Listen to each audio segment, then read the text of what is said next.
എവിടെ നിന്ന് തുടങ്ങണമെന്നറിയില്ല, എങ്ങനെ തുടങ്ങണമെന്നറിയില്ല. ഈ ഒരു ധർമ്മസങ്കടത്തിലാണോ നിങ്ങൾ? പ്രത്യേകിച്ച് സെറ്റ് ഇംഗ്ലീഷ് പോലുള്ളൊരു സബ്ജക്റ്റ് പഠിച്ചു തുടങ്ങണമെങ്കിൽ കൃത്യമായി ഈ ഒരു ധാരണ നേടിയെടുത്തേ പറ്റൂ.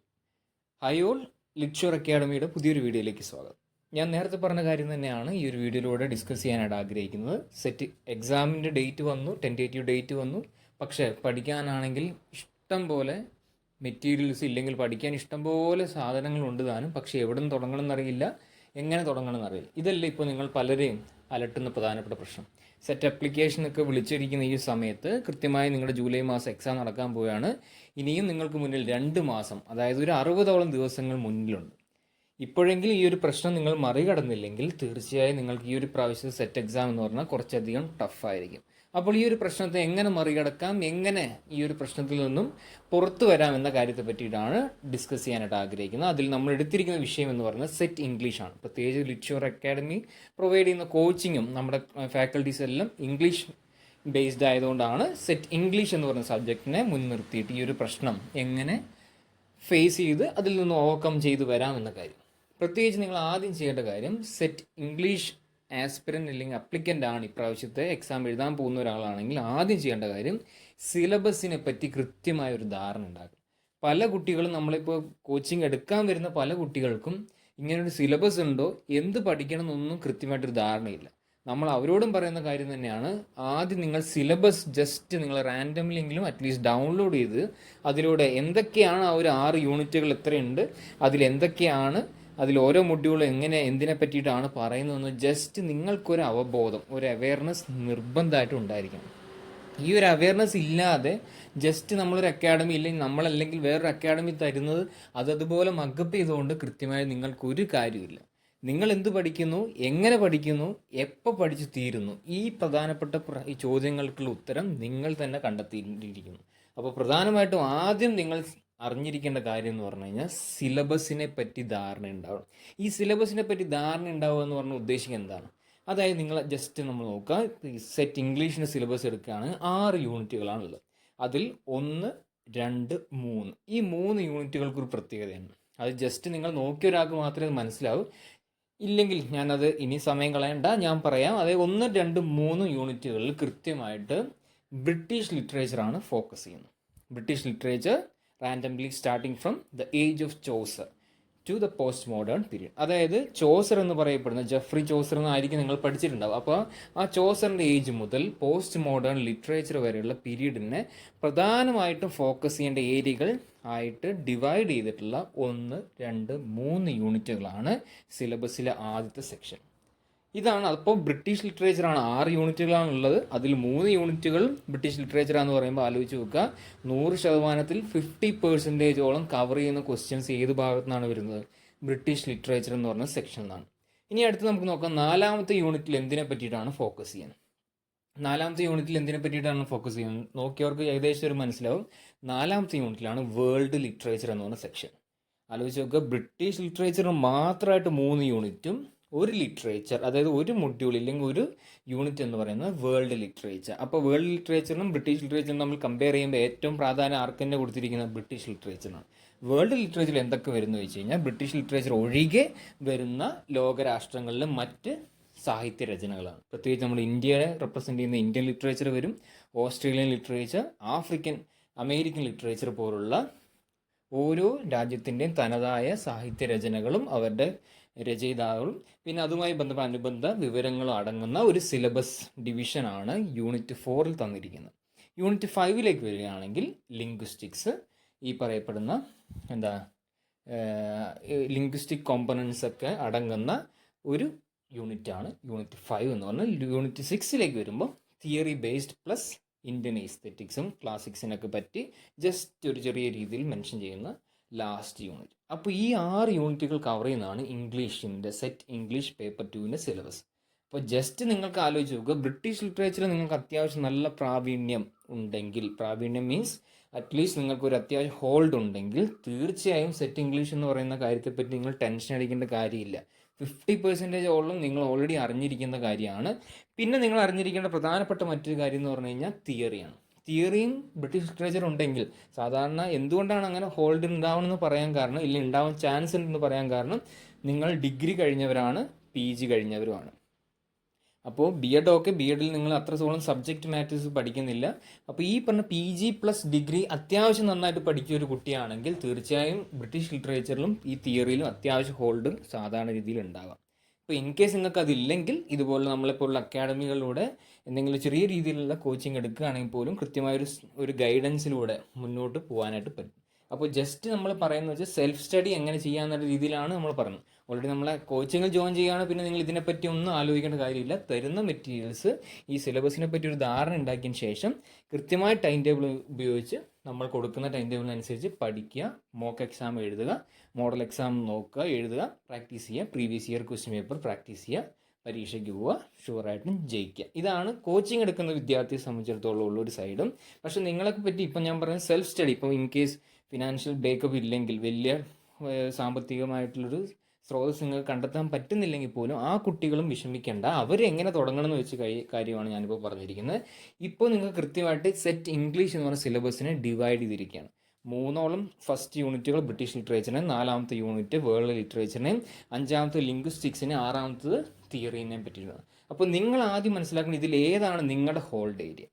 അപ്പോൾ അതിൽ തന്നെ നിങ്ങൾ ചെയ്യേണ്ട ഫസ്റ്റ് യൂണിറ്റുകളിൽ, അതായത് ഫസ്റ്റ് 3 യൂണിറ്റുകളിൽ കൃത്യമായിട്ട് ഒന്നും കൂടി നിങ്ങളൊന്ന് ഇരുത്തി നോക്കുക. അതിൽ പറയാം ചോസറിനെ പറ്റി പറയാം. ചോസർ എന്ന് പറഞ്ഞാൽ വളരെ വളരെ ഇമ്പോർട്ടൻ്റ് സെക്ഷനാണ്.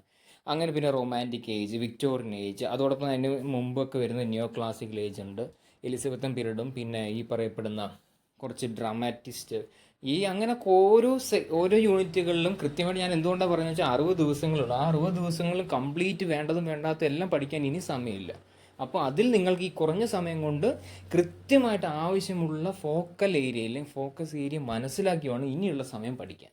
പലരും ചെയ്യുന്നത് വെച്ചാൽ ഓരോ സിലബസിൽ ഓരോ സെക്ഷൻ എടുത്ത് ഗൂഗിളിൽ പോയിട്ട് ഇനി നിങ്ങളുള്ള ഗൈഡെല്ലാം എടുത്ത് ഇരുന്ന് വായിച്ച് എഴുതി പഠിച്ച് ഈ 60 ദിവസം കൊണ്ട് തീർക്കാമെന്ന് പറഞ്ഞു കഴിഞ്ഞാൽ പോസിബിൾ അല്ല. അതുകൊണ്ടാണ് പറയുന്നത് ഫോക്കൽ ഏരിയ മനസ്സിലാക്കിയെടുക്കുക. ഈ ഒരു സമയത്ത് ആ ഫോക്കൽ ഏരിയ മനസ്സിലാക്കിയെടുത്ത് അതിൽ കൃത്യമായി ഫോക്കസ് ചെയ്ത് പഠിച്ച് അതിൻ്റെ മെറ്റീരിയൽസും അതിൽ എങ്ങനെയൊക്കെ ചോദ്യങ്ങൾ വരാമെന്ന് സ്വയം നിങ്ങൾ വിലയിരുത്തി വേണം മെറ്റീരിയൽസ് തയ്യാറാക്കുക. അങ്ങനെ ഈ പറയപ്പെടുന്ന 6 യൂണിറ്റുകളിലെയും പ്രധാനപ്പെട്ട ഫോക്കസ് ഏരിയ മനസ്സിലാക്കി ഏതൊക്കെ രീതിയിലാണ് മുൻവർഷ രീതികൾ ചോദ്യം വന്നതെന്നും കൂടി മനസ്സിലാക്കി വേണം പഠിച്ചു തുടങ്ങാൻ. അപ്പോൾ ഈ രീതിയിൽ നിങ്ങൾ സിലബസിനെ കൃത്യമായി ഡൈസെക്റ്റ് ചെയ്ത് പഠിച്ചെങ്കിൽ മാത്രമേ സെറ്റ് ഇംഗ്ലീഷിൻ്റെ പ്രഥമ പടി കഴിയുന്നുള്ളൂ. ഇത് കഴിഞ്ഞോടുകൂടി തീർന്നു എന്ന് വിചാരിക്കരുത്. ഇപ്പം നമ്മൾ ജസ്റ്റ് ഒന്ന് ബിഗിനിങ്, അതായത് ഇനീഷ്യൽ ഒരു പ്രോസസ്സ് മാത്രമാണ് സ്റ്റാർട്ട് ചെയ്തിട്ടുള്ളത്. അപ്പോൾ ഈ അടുത്ത കുറച്ചും കൂടി ഇപ്പം നിങ്ങൾക്ക് ഏകദേശം ഉദാഹരണം മനസ്സിലായി. നിങ്ങൾ ഈ പറഞ്ഞ ഫോക്കൽ ഏരിയ മനസ്സിലാക്കി പഠിക്കുകയാണെങ്കിൽ 2ാമത്തെ സെക്ഷൻ എന്ന് പറയുന്ന രീതിയിൽ എന്ത് ചെയ്യണമെന്ന് വെച്ച് കഴിഞ്ഞാൽ, ഫസ്റ്റ് നിങ്ങൾ ചെയ്യേണ്ട കാര്യം previous year question papers maximum collect ചെയ്ത് വെക്കുക എന്നുള്ളതാണ്. നമുക്കറിയാം 2016 സിലബസ് ചേഞ്ച് ചെയ്തിട്ടുള്ളത്. അപ്പോൾ അറ്റ്ലീസ്റ്റ് 2016 തൊട്ട് 2025 ജനുവരി വരെ നടന്നിട്ടുള്ള ക്വസ്റ്റ്യൻ പേപ്പർ, സെറ്റ് ഇംഗ്ലീഷിൻ്റെ ക്വസ്റ്റ്യൻ പേപ്പർ ഡൗൺലോഡ് ചെയ്ത് വെക്കുക എന്നുള്ളത്.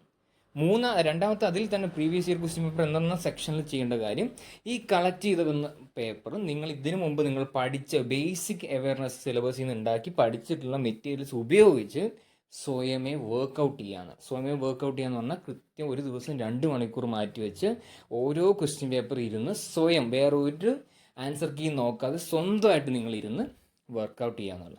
അങ്ങനെ കൃത്യം ഓരോ ദിവസം ഈ പറഞ്ഞ ഞാൻ മനസ്സിലാക്കുന്ന അനുസരിച്ചാണെങ്കിൽ 2016 to 9 വർഷമാണ്. 2025 9 ഇപ്പോൾ എല്ലാ വർഷവും 2 ഫേസ് എക്സാം നടന്നു. 9x2 18ഓളം ക്വസ്റ്റ്യൻ പേപ്പർ നിങ്ങൾക്ക് കിട്ടും. ആ 18 ക്വസ്റ്റ്യന് കൃത്യമായിട്ട് നിങ്ങൾ ഓരോ ദിവസം ഓരോ ക്വസ്റ്റ്യൻ പേപ്പർ വെച്ച് നോക്കുക. അപ്പോൾ 18 ദിവസം കൊണ്ട് നിങ്ങൾ ഈ പറഞ്ഞ ക്വസ്റ്റ്യൻ പേപ്പർ കംപ്ലീറ്റ് സ്വയമേ വർക്കൗട്ട് ചെയ്യും. അങ്ങനെ നിങ്ങൾ ചെയ്യുകയാണെങ്കിൽ തീർച്ചയായും നിങ്ങൾക്ക് സ്വയമേ ആ ഒരു ക്വസ്റ്റ്യൻ പേപ്പറിലും ആ ക്വസ്റ്റ്യൻസിനായിട്ട് ഒരു ബന്ധം വരും. ഇനി നിങ്ങൾ 3ാമത് പ്രീവിയസ് ഇയർ ക്വസ്റ്റ്യൻ പേപ്പർ എന്ന സെക്ഷനിൽ ചെയ്യേണ്ട കാര്യം എന്ന് വെച്ച് കഴിഞ്ഞാൽ, നിങ്ങൾ ഓൾറെഡി സ്വയമേ ചെയ്ത ആൻസറിനെ നിങ്ങൾ എന്ത് ചെയ്യണം, യഥാർത്ഥ LBS നൽകിയിട്ടുള്ള ആൻസർ കീ ആയിട്ട് ഒത്തു നോക്കണം.